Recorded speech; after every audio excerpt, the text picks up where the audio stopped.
NNRG.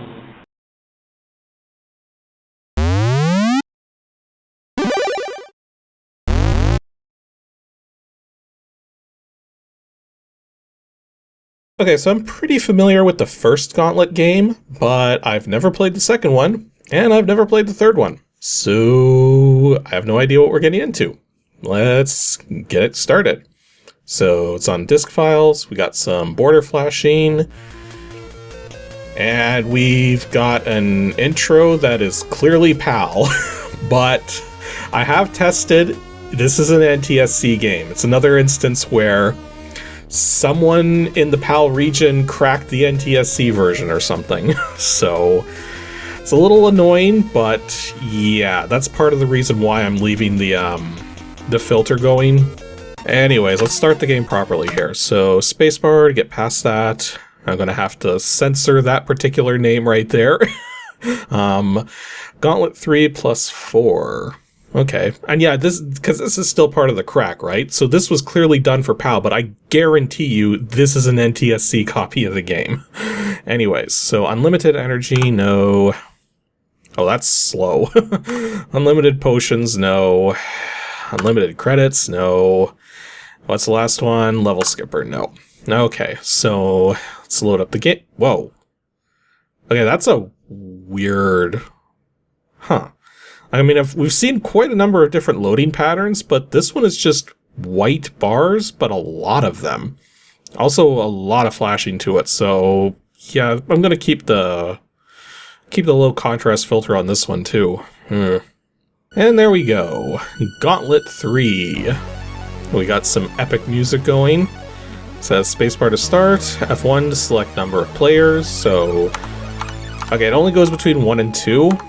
Which, I can't say I'm surprised, because Commodore 64 only has 2 joystick ports. It'd be a little tricky to somehow do more than 2-player support.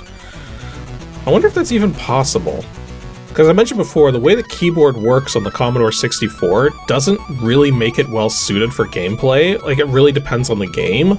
So I'm not sure if you could get away with 4 players with 2 on joysticks and 2 on keyboard, especially since the joysticks use up some of the keyboard data lines, so that'd be kind of tricky to pull off. Okay, so 1-player game, let's get started here. Oh, we got a choice of character? Okay, I see what's going on here. Also, that's a little weird, that's, so the controls for this screen are clockwise and counterclockwise, the left and right buttons. So if you actually move the cursor down here to the bottom where you got the elf, if you push left, it goes to wizard, and if you push right, it goes to Rockman, which is not Mega Man, it's just a man made of stone or something. We also got a Valkyrie, Neptune, Warrior, Lizard, Iceman, and Wizard. Okay, I'm noticing that there don't seem to be any stats for these characters. Like, I mean, I remember in the original Gauntlet, the different character classes had different stats, but this isn't showing any stats? It's kind of odd. Okay, well, let's go with the good old Warrior. And, wait. We still have to select another character? I'm pretty sure I selected 1-player game. Whatever, we'll just go, you know what, we'll just go Lizard as our second choice, and yeah, it even says 1-player game right there. Press spacebar to start game. Or, wait, is this... Did we just go back to the title screen? So, like, if I select the characters... Well, it says press spacebar to start game. Oh. Okay. So the fire button to select characters, spacebar to start game, and when you have your character selected, it doesn't immediately go into the game. You gotta manually start it from the title screen. It's a little weird, but, you know, it works. Well, at least these loading lines here aren't nearly as egregious as when we were first starting the game. And, oh, I was kind of expecting that. Flip the flop and hack space. So yeah, I've gotta switch to the other side of the floppy disk.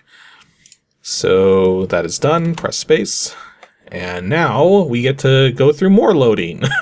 But yeah, I should explain that I've played the original Gauntlet in a number of forms. I've played the NES version, I've played the original arcade... Oh, we're already starting here. Well, I guess I'll get to that thought later. So we can shoot, we can move around. There's kind of Well, that's not isometric. That's kind of like a dimetric perspective going on right now. Why are those... Those are ghosts, right? They don't seem to be doing anything. So we got some food over here, it looks like. Yep, food gives me energy. So we started with 5,000 units of energy, and just like with the original Gauntlet, it goes down. Okay, now they're moving. Your energy goes down constantly, so you gotta always be on the search for food. Well, like, I mean, so far this is playing kind of like I would expect, except even though the perspective, like even though there's some perspective to the graphics, you still move left, right, up, and down. Like there is diagonal, but the diagonal is very slightly diagonal. Except for your shots. Even though your diagonal movement seems to correspond with the dimetric perspective going on, diagonal shots are 45 degrees. So that's a little weird. I think I'm just going to stick with left, right, up, and down, because that just works. So if this is just like any other Gauntlet game, then that means that the goal isn't to kill everything, but rather it's to get to the end of the level. So because those enemies down there aren't kind of inconsequential, I'm just going to get that chest and get out of here. Okay, one thing I'm noticing is that the hit detection is not perfect. So you'll frequently go to shoot something, and your bullet will just pass right through it. So there seems to be some logic in terms of how the shots are supposed to function. Yeah, I'm just going to skip those things and go across the bridge. Got some more food going on here. We got some more chests, and there's the exit. Okay, that was a simple first level. Though we're not quite there yet. And yeah, every time I touch one of the ghost dies, but I also lose a considerable amount of energy. Well, not a considerable amount, it's only like 10 or 20 energy that I lose when I hit a ghost. But, you know, that adds up if you let a lot of ghosts hit you, so... Oh wait, don't shoot the food, you need it? I didn't see any food. But yeah, I was like, look at that, my shot's not hitting that ghost. Yet if I move up one tile and, like... Yeah, it's weird how sometimes it's working and sometimes it's not. Okay, we got this, like, orc or something blocking the exit. Like, I'm shooting at it, but it doesn't seem to be going down? Maybe it's invulnerable. Maybe I should just walk past it. Okay, walking past it was the answer. Okay, so to finish my thought from before, I've played the first Gauntlet game in a few of its incarnations. The NES, the arcade... I know there was another one that I've played, but I can't remember exactly which system it was for off the top of my head. But I'm generally not very good at Gauntlet. Like, I understand what you're supposed to do and how you're supposed to survive. The thing is that the original Gauntlet games, they can get pretty overwhelming. So, I don't know how this one's going to fare, but so far this one seems easier, just by nature of what's going on. Because, I mean, here's something I've noticed. You got those enemies at the bottom there, and they're, like, coming up for me now. But there were a couple down there I didn't get, but if I scroll back down, they're gone now. Like, in the original Gauntlet, if enemies are off-screen, they can still spawn and everything. But here, it seems like anything that's off-screen doesn't exist. Like, there's not enough memory to handle doing everything all at once. So, yeah. Okay, I got some food there and some... Wait, did I just lose energy from that blue chest? What? Like, these chests are supposed to be worth points, right? Like, each one is like 100 points. But I just lost energy from the blue chest? I'll have to pay closer attention to that. Because my food was going up at the same time, but I swear it went back down after that. Why am I even going up there? The exit's right here. Or wait, was that the exit I started from? Like, maybe the game makes it so that you can actually go between different levels back and forth? Maybe? I guess we're gonna find out. Oh no, this is a new area. This is very much a new area. So, that's kind of confusing though, that it's the place you start from says exit. But the reality is that it's technically not, it's where you came from. But yeah, I got whole new graphics for this level, so these chests... Nope, these chests are worth points. But if I see any kind of chests that have a different coloration, I might want to be careful. That's weird. That, like, blue orb that's bouncing around seemed to cause a ton of damage. Oh yeah, it's invulnerable, whatever it is. So my guess is that just getting near it hurts. So let's try not to get too close. Not to mention, so far, the only enemies we've been able to actually hurt are the ghosts. So hopefully there's more kinds of enemies than just ghosts that we can take out, but I don't know. This is my first time playing Gauntlet 3, and I'm going to guess that it came out on different platforms as well, and that those platforms might be better versions? I don't know. Well, there's the exit to this level. Like, so far, I started with 5,000 energy. I'm at 5,300 energy, so far I'm doing better than I was expecting. But then, this has also been surprisingly easy by comparison. Also, I said earlier that this seemed like it was an NTSC version of the game, but I'm not 100% convinced of that now, because I have been noticing the occasional glitch, which is occurring anytime there's a lot of stuff on screen. So it could be that it is a PAL version, it's just that it runs perfectly fine on NTSC most of the time. Like, this level seemed like it was really small or something, because I started... Yeah, it says exit right there, but... Oh, is that like a... No, I can't go down there. Maybe there's branching paths. Maybe that's like another entrance into this level? I just gotta find the way to actually go now. Okay, so this just got interesting. So you can actually backtrack. You can go back to places you've already been. That's why all the exits are labeled exit, because they're two-way.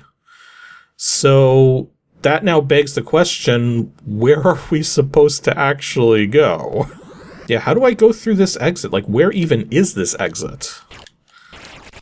Like, is it in the coffin? Do I have to go into the coffin? Yeah, I can't figure out where this Oh, there it goes. I swear I went up there, like, multiple times and it didn't trigger that exit. That's weird. Okay, so we're in a new area now. We got some treasure chests over here. Looks like we might have to scale over this wall or something. But we got some food as well, some more treasure chests, and some more food, which we don't want to shoot. But yeah, sometimes it's actually worth taking the damage to... Well, not that time. Sometimes it's worth taking the damage to grab the food rather than trying to do it without getting hit. Just by nature of the fact that the enemies don't actually hurt all that much, like, relatively speaking. So, getting the food at the cost of taking a few hits can sometimes be the better choice than trying to do it without getting hits. Especially considering, again, you're losing energy constantly, so... Oh wait. The tunnel. You have now found the bucket. Take it to the well and collect the key. Wait a minute. The well. If I'm remembering correctly, the very first area we were in had a well.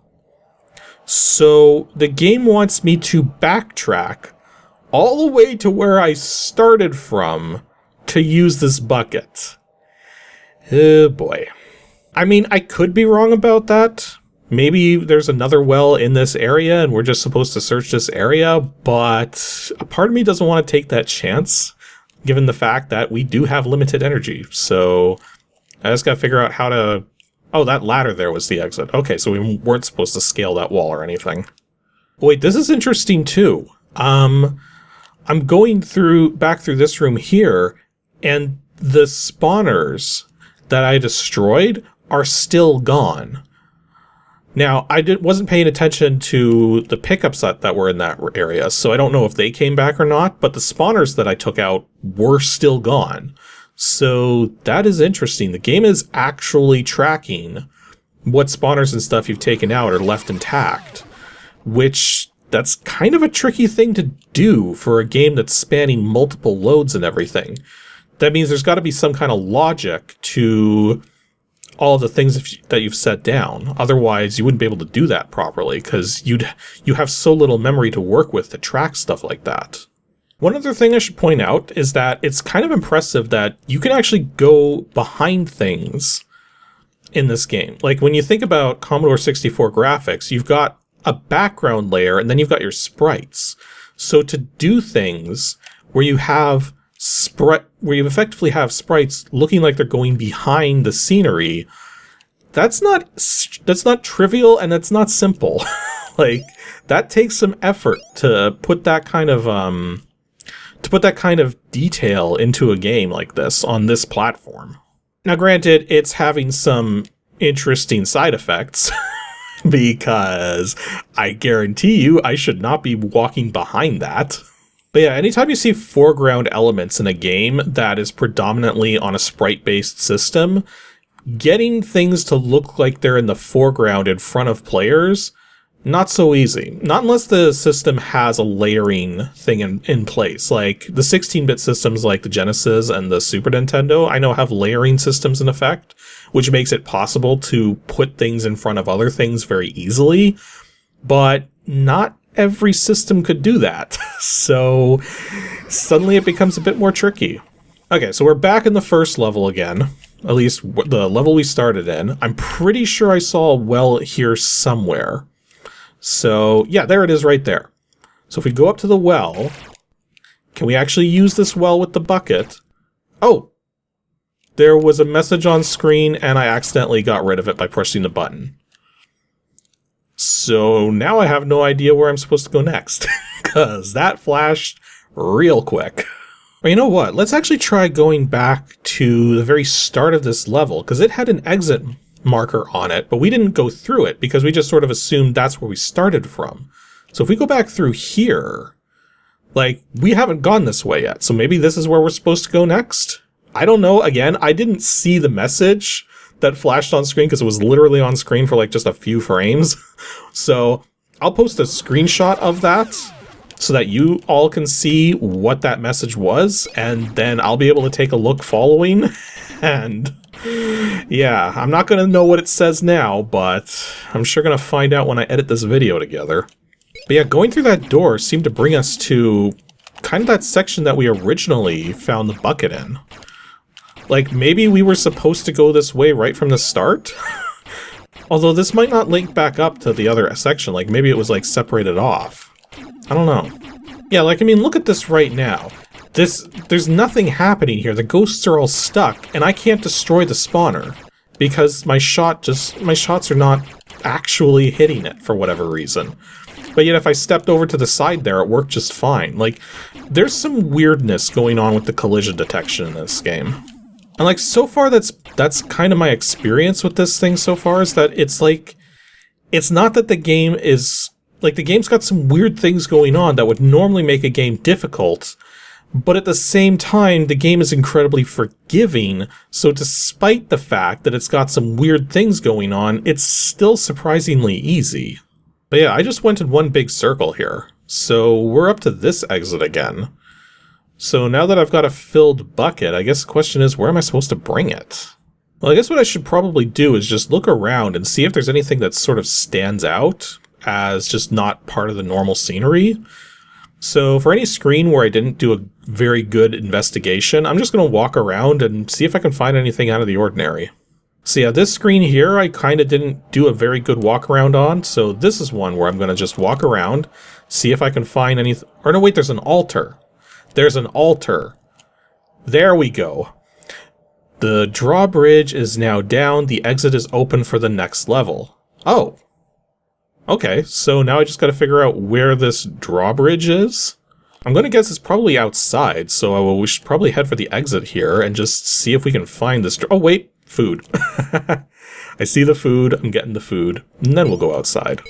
So yeah, this screen here I did not investigate very thoroughly, so I'm going to guess that if there's a drawbridge somewhere, it's going to be on this screen somewhere. But we'll see. Maybe it's a different screen. Yeah, the collision detection in this game is very weird, and yet despite that, I'm surviving perfectly fine. So there's clearly a difficulty balancing thing here, because the original Gauntlet was very difficult. And the funny thing about the original Gauntlet is it wasn't difficult because... Whoops, I must have shot some food somewhere. It wasn't difficult because the gameplay itself was difficult. It was difficult because it was basically just an onslaught. Like, you had to survive that onslaught. But here, the onslaught is just not nearly as threatening. Okay, so look at this. We got these blue chests again. So if I pick up a blue chest, yeah, it just drops my energy, like, considerably. So, yeah, do not touch the blue chests. The blue chests are traps. Holy jeez. Yeah, I guess the drawbridge isn't on this screen. But maybe it's back on the, maybe it's back in the starting area? Because I remember there was a lot of water in the starting area. So maybe there's a section that had a bridge that we were supposed to cross that I just didn't pay attention to or notice. So that's easy enough to get to. The exit for it should be right up here. And then this should take us back to the first starting area of the game, and then we can just look around some more, see if we can find a bridge of some kind. Oh, I just saw a potion. This game apparently has items to collect, because that stands out way too well. That can't not be a pickup. Oh yeah, we now have a potion in our inventory. So I have no idea how to use it. I don't even know what it does, but we have it. So because we have a moment, let's see if we can get this potion working. Spacebar doesn't do it. Escape is just a pause key. Control, Alt, Shift. Oh, Shift is the key. And it flashed the screen, got rid of the potion, I didn't gain any energy. So it's probably like a screen clearing attack of some kind. Also, this looks kind of out of place. I wonder if this is where we're supposed... Yep, that's where we're supposed to go. But it didn't have an exit marker on it. That's kind of weird. Why would you put exit on all of your screen transitions except the one that's like the end of the level? Because that looked like it was like going to be like a gate to the end of the level or something. Like, why didn't it have exit labeled on it? Why was it just a gate? Okay, I already don't like this level. Because we've got some crazy platforms to walk across. I mean, I'm going to guess that walking off the edge is a bad idea. It may just simply be solid. There may not be anything dangerous about it whatsoever, but I'm not sure I want to take that chance. Oh, we got another potion here. And yeah, that's a proper potion, so if we push it... Yeah, it gets rid of all the enemies. It doesn't get rid of the spawners, though. So you still have to take out the spawners, normally. Like, part of the reason you wanted to have a screen-clearing attack in the original game was because of the fact that... Oh, we got a key over here. You have found a key, find more keys to complete this level. Okay. But yeah, the reason why you wanted a screen-clearing attack is, again, because the enemies didn't just disappear when they left the screen. The game was tracking the state of the enemies at all times. But that doesn't seem to be the case here. Like, if you scroll the enemies off screen and come back, the enemies will be gone. So the point of a screen clearing attack almost seems less useful as a result of that. What the heck? If I go up here, I get hit by something and take damage. That's very odd. Like, maybe the crack is hurting me? Why would a crack in the landscape hurt to walk over? That was weird. Okay, so the crack is not hurting me, but something did. I'm going to guess that there's some memory issues with the game, and that there's, like, damage being caused in ways that it shouldn't be.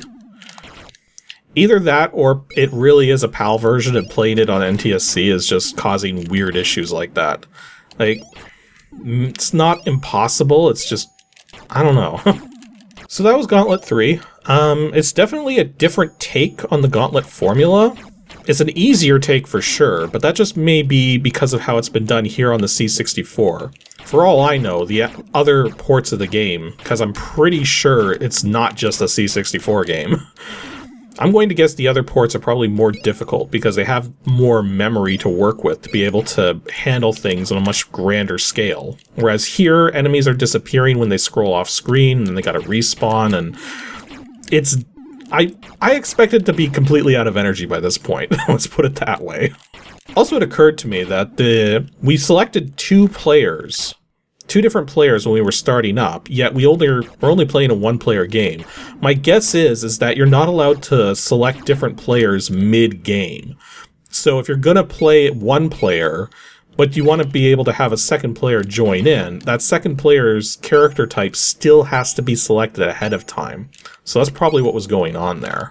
But yeah, Gauntlet 3 has okay controls. They're a little stiff. The difficulty is not very high, or at least not as high as I expected for this early in the game. And other than that, it plays okay.